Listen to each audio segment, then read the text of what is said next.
Bueno, pues muy buenas tardes a todos. Muchas gracias, Paula. Muy buenas tardes, Ana. Muy buenas tardes, Abe. Hoy vamos a hablar de una cosa que hemos tocado ya en otro programa.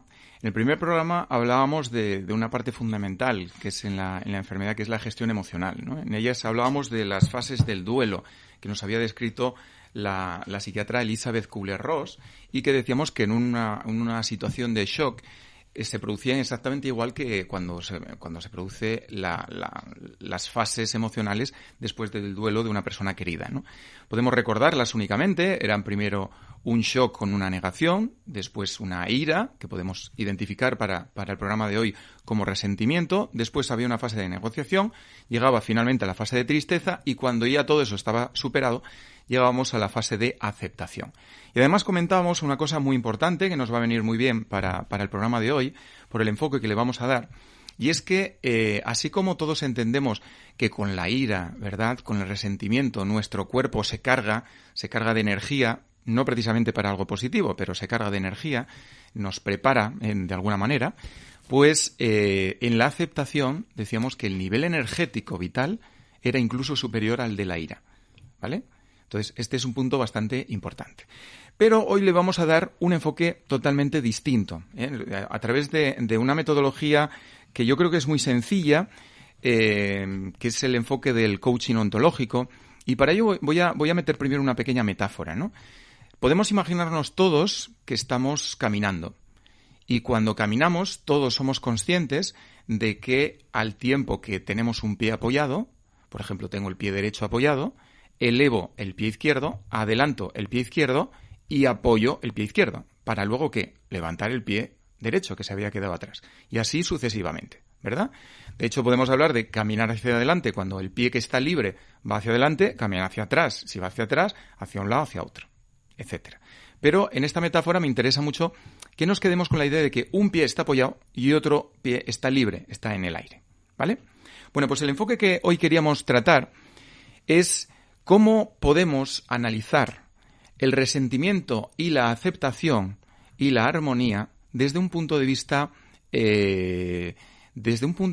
podríamos decir, cognitivo. ¿Qué es lo que nos lleva a esas emociones? Entonces, el enfoque del coaching ontológico a mí me resulta muy útil, a mí me parece una resolución con brillantez, y para ello lo que proponen estos autores, que es el coaching ontológico, es una de las 4 líneas de coaching mundiales, se centra especialmente en Sudamérica, y ha estudiado muy bien el lenguaje. Entonces, a través del lenguaje, nosotros, ante cualquier situación que nos pase en la vida, véase una enfermedad, hablando del coaching de salud, pero también podemos hablar del COVID, de la situación de aislamiento, del post-COVID, del emprendimiento, cualquier situación en la vida, siempre estamos emitiendo un juicio de mano. Primero, si esa situación es posible que cambie, y entonces establecemos la declaración de que en nuestra opinión eso está en un juicio de posibilidad, puede cambiar, o bien no puede cambiar desde nuestro punto de vista, insisto, es una declaración desde la subjetividad de cada uno, y entonces diríamos que es un juicio de facticidad. La palabra es un poco complicadina, pero viene de facto. Cuando das algo de facto, pues quiere decir que lo das por hecho, que lo das por de facto. Entonces el juicio sería un juicio de facticidad. Es decir, en un ejemplo real, si yo tengo una prueba, ¿vale? Tengo una prueba, me han visto una lesión, el médico me la pincha, yo estoy todavía pendiente de cuál va a ser el resultado. Me puedo poner en situación de que sea benigno o que sea maligno. Ahí estaríamos en un juicio de posibilidad. Pero cuando ya mi médico me declara el resultado de esa biopsia, pues si asumo que lo que me dice es la verdad, entonces si fuera benigno sería un juicio de benignidad, y si fuera maligno sería un juicio de estás enfermo y tienes esta enfermedad. Bien, entonces ante todo lo que ocurre, o bien lo vemos como posible, que puede cambiar, o bien lo vemos como una realidad. Vale. Bueno, pues lo que cambia y lo que va a generar los 4 estados emocionales a los que vamos a llegar es la actitud, como no, como siempre, la actitud con la que afrontamos, y ya de mano he cambiado la palabra habitual, ¿no? Enfrentamos, no, afrontamos. Enfrentar es luchar, vamos a no luchar, vamos a afrontar simplemente. Afrontamos esa situación que o bien hemos juzgado que es posible que cambie, o bien hemos juzgado que para nosotros es un hecho y hablamos de un juicio de facticidad. Si nosotros ante una situación que puede cambiar, nosotros decimos, lo acepto, como puede cambiar y lo acepto, parto del hecho de que eso puede ser otra cosa y que ¿qué emoción me generaría? La aspiración de algo mejor, ¿sí? Porque como puede cambiar, voy a ver si puedo lograr algo distinto. Pero si algo que puede cambiar yo lo niego o lo rechazo, entonces me resigno. Esto es fácil de entender. Un paciente que queda tan tocado, vamos a decirlo así, que en vez de luchar en vez de trabajar para ayudar a su médico a que ese médico le ayude en su salud y curarse, una vez que ya le han declarado la enfermedad, pues se abandona literalmente. Tiene un cáncer de pulmón, sigue fumando, etcétera, una serie de cosas que no le vienen bien para esa enfermedad. Se está resignando a la verdadera posibilidad que tiene de mejorar la situación cuando no curarse. ¿De acuerdo? Lo entendemos todos como muy bien, ¿no? Entonces ahí tenemos que el cambio de actitud nos genera dos emociones distintas, totalmente contrapuestas, por un lado. Y luego tenemos la otra situación, en la que algo lo damos por supuesto. Por ejemplo, en el ejemplo que ponía antes, teníamos que a mí me biopsian una lesión y yo todavía no sé cuál es. Pero una vez que ya me han dicho, oye, tienes, por ejemplo, un cáncer, yo ya sé que tengo un cáncer. Es decir, yo después podré valorar si voy a curarme o no. Eso es el mundo de la posibilidad. Pero cuando ya me han dicho que tengo el cáncer, en ese momento, en mi ahora, yo ya tengo el cáncer. Bueno, entonces eso es un hecho. Cuando haces el juicio de facticidad, depende de la actitud que pongas, vas a tener una emoción u otra. Fijémonos cómo, cuando a mí me dicen, vale, tengo un cáncer. Bueno, tengo un cáncer, pero yo voy a ver más allá de mi enfermedad. Voy a seguir desarrollándome como persona. Y, por supuesto, en lo que yo pueda hacer para cambiarlo, pues voy a seguir trabajando para tener una buena salud. Entonces ahí mi emoción será de estar, pues bueno, en paz. Tendré armonía. Armonía no quiere decir que estés de acuerdo. Yo no querré estar enfermo. Pero una vez que acepto que estoy enfermo, puedo estar en paz con eso que me está ocurriendo. Y de hecho, doy fe de clientes míos que les acompaño literalmente a la muerte. Es decir, les acompaño en ese camino, en ese tránsito, a cuando ya saben que son terminales porque sus médicos se lo han dicho, yo ahí no entro como coach, pues vienen a entrar en paz, a alcanzar su paz, antes de irse a otro lado, antes de dejar ese cuerpo, ¿de acuerdo? Pero ¿qué ocurre cuando tú das algo por supuesto, pero lo niegas o lo rechazas? Es decir, si a mí me dicen, ¿tienes cáncer? Y yo digo, no, yo no puedo tener cáncer, esto es muy injusto, ¿pero por qué? Es la misma fase de ira, de resentimiento que comentábamos como la segunda fase de las 5 de Kubler-Ross. Es decir, estamos negando la realidad, estamos luchando contra lo que ya es mi ahora, ¿de acuerdo? Entonces, ¿ahí en qué entro? Entro en una emoción muy distinta a la armonía, que es el resentimiento, en el que estoy sintiendo y resintiendo en negatividad, poniendo toda mi energía vital en ir contra lo que verdaderamente ya está en mi realidad. Y además así me ciega a ver qué tengo en el mundo de la posibilidad para cambiarlo.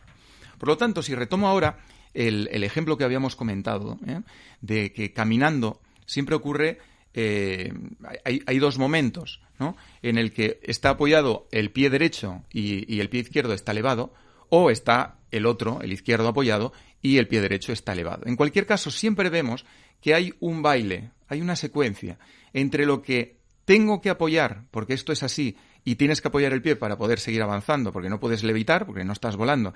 Por lo tanto, ese pie derecho que está apoyado sería, voy a aceptar esto porque está en mi ahora, y eso que me sirva de apoyo, aceptación del presente, de apoyo para el pie que tengo libre, el pie izquierdo en este ejemplo, avanzarlo, buscar en el mundo de la posibilidad, aspirar a algo mejor y avanzar hacia adelante. Entonces lo que vemos, que es como hemos titulado este espacio hoy, es que podemos pasar del resentimiento a la armonía tan fácil como aceptando lo que previamente estamos negando o rechazando. En la metáfora sería, cuando estás en resentimiento es que no apoyas el pie, te escapas. Es como si apoyaras y estuvieras en una superficie de hielo y se te va. No lo estás apoyando bien y te vas a caer. Necesitas apoyar el pie para avanzar. Y lo mismo ocurre con la resignación.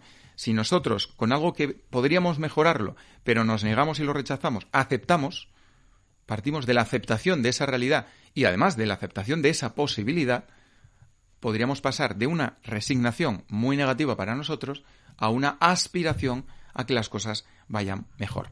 Por lo tanto, a mí me gustaría concluir este espacio con una frase que yo creo que resume muy bien lo que he pretendido al menos decir, y es: mejora tu futuro desde una hora aceptado. Por supuesto, estamos pensando hacia futuro, porque normalmente vivimos una hora en el que también nos proyectamos un poco a futuro. Pero tú vive en tu ahora, vive en tu presente, que es además el único momento en el que tienes. Acepta ese momento, apoya tu pie derecho para mejorar tu futuro, ese pie izquierdo que tienes elevado, llevarlo hacia donde tú quieras, hacia adelante, hacia atrás, hacia arriba, hacia abajo, pero siempre con el apoyo de la aceptación de lo que tienes en ese momento. ¿De acuerdo? La primera sería, ¿qué hace que nos resintamos con algo? Por ejemplo, nuestro mal estado de salud. El rechazo. Cuando negamos algo, lo rechazamos, lo negamos, el rechazo nos mete en el resentimiento. ¿Y qué libera esa energía secuestrada en el resentimiento? Lo que libera es cuando tú aceptas esa situación, ya no estás resintiendo, perdiendo esa energía, y entonces esa energía te queda para ti, la liberas, y por eso en el nivel de aceptación que comentábamos, es un nivel energético incluso superior a la ira y al resentimiento. ¿Qué juicio estamos haciendo sobre nuestra realidad presente? Bueno, eso lo juzgará cada persona. Lo que está claro es que lo que hemos dicho en resumen es, si tú estés en un mundo de posibilidad o en un mundo de facto, si tú lo aceptas, o bien sientes armonía o bien sientes aspiración. Las dos son emociones bastante interesantes. Sin embargo, si rechazas o niegas, o caes en el mundo de la resignación o caes en el mundo del resentimiento. ¿Cómo alcanzar un estado de armonía sin necesidad de cambiar la realidad? Pues ya lo hemos dicho, aceptando. Yo puedo seguir teniendo el cáncer, pero si lo acepto, me centro en, además de que tengo eso en la realidad, en más allá de la realidad y puedo seguir viviendo e incluso buscando cómo puedo mejorar las cosas para curarme. ¿Y qué emociones aparecen en función de nuestro juicio y actitud de la realidad? Pues ahí tendríamos en el resumen, si yo digo que esto puede cambiar, si lo acepto, estaríamos en aspiración. Si puede cambiar, pero lo rechazo, estaría en resentimiento. Si digo que esto es así y no va a cambiar porque es un hecho, entonces en un juicio de facticidad, si lo acepto, estoy en armonía, estoy en paz, pero si no lo acepto o rechazo, estaría en resentimiento. ¿Y qué nos decimos cuando nos resignamos? Pues nos decimos que no estamos de acuerdo con lo que nos pasa, que no estamos de acuerdo con nuestra hora. Si yo, me has dicho resignación. Estamos negando lo que de lo que hay, además tiene la posibilidad de cambiar. Por ejemplo, yo tengo un cuerpo que no me gusta, seguramente más de una persona se puede sentir identificada, ¿no? Entonces, esa parte de ese cuerpo que no me gusta, yo puedo tener la posibilidad de cambiarlo. Puedo ir a un endocrino, puedo hacer deporte, dieta, etcétera. Entonces, te estás negando la posibilidad de mejorarlo. ¿Cómo avanzar a mejorar nuestra realidad sin pasividad? Pues efectivamente es un buen matiz. Muchas veces, yo mismo hace tiempo, pensaba que aceptación casi era lo mismo que sumiso, que pasivo, que el que no hace nada. No me gustaba la palabra. Claro, no me gustaba porque no la estaba entendiendo. Es que la aceptación no implica para nada, en absoluto, el no hacer nada. Todo lo contrario, es parte de la aceptación y luego cambia lo que puedas cambiar. ¿De acuerdo? Entonces, lo que tienes que hacer en todo caso siempre es aceptar lo que tengas, ver lo que puedes cambiar y buscar la mejor manera de llevarlo donde tú quieres. Y última pregunta, a ver si la aciertas. ¿A qué se llama juicio de facticidad? Bueno, es una palabreja rarita, ¿verdad? Entonces, recordemos que facticidad es una palabra que, bueno, la llaman así, pues por eso la he comentado, pero que viene de facto. Todos yo creo que más o menos nos manejamos con esto de facto es así, pues de facto significa de hecho, ¿no? Es un latinajo. De facticidad significa la posibilidad de ser un hecho ya, porque para ti es un hecho. Uh-huh. Bien, oye, a mí me gustaría destacar en la línea de antes. Nos ha comentado, cuando le has preguntado sobre la innovación, nos ha comentado cuál es el proyecto innovador que ahora tienen adaptado a las circunstancias que llamamos crisis. Y sin embargo nos está diciendo que se ha abierto la posibilidad a un nuevo producto que a lo mejor no solo van a conseguir ese especie de felpudo en el que van a matar al bicho, sino que además de ese bicho va a haber otros bichos. Entonces, a lo mejor gracias a eso se implementa en una técnica que nos va a servir para muchas otras opciones. ¿De acuerdo? Y luego me gustaría preguntarte algo, Paula. Ese felpudo ha dicho que es un prototipo, ¿no? Entonces, ¿tú crees que es factible o crees que es un hecho? Yo creo que es factible. Exactamente. Es decir, el felpudo todavía no lo puedes comprar. Aún no sabemos ni el precio. Lo digo porque es distinto que algo sea factible, es decir, eso es posibilidad. Facticidad, aunque suena una palabra muy artificiosa, es porque quiere decir que es fáctico, que es un hecho. Es decir, el felpudo no está hecho. Por lo tanto, no es un juicio de facticidad, es una posibilidad. Factibilidad es lo mismo que posibilidad. Es decir, es factible, es posible, pero es fáctico, es un hecho. No, un hecho no. Es decir, no puedo comprarlo todavía.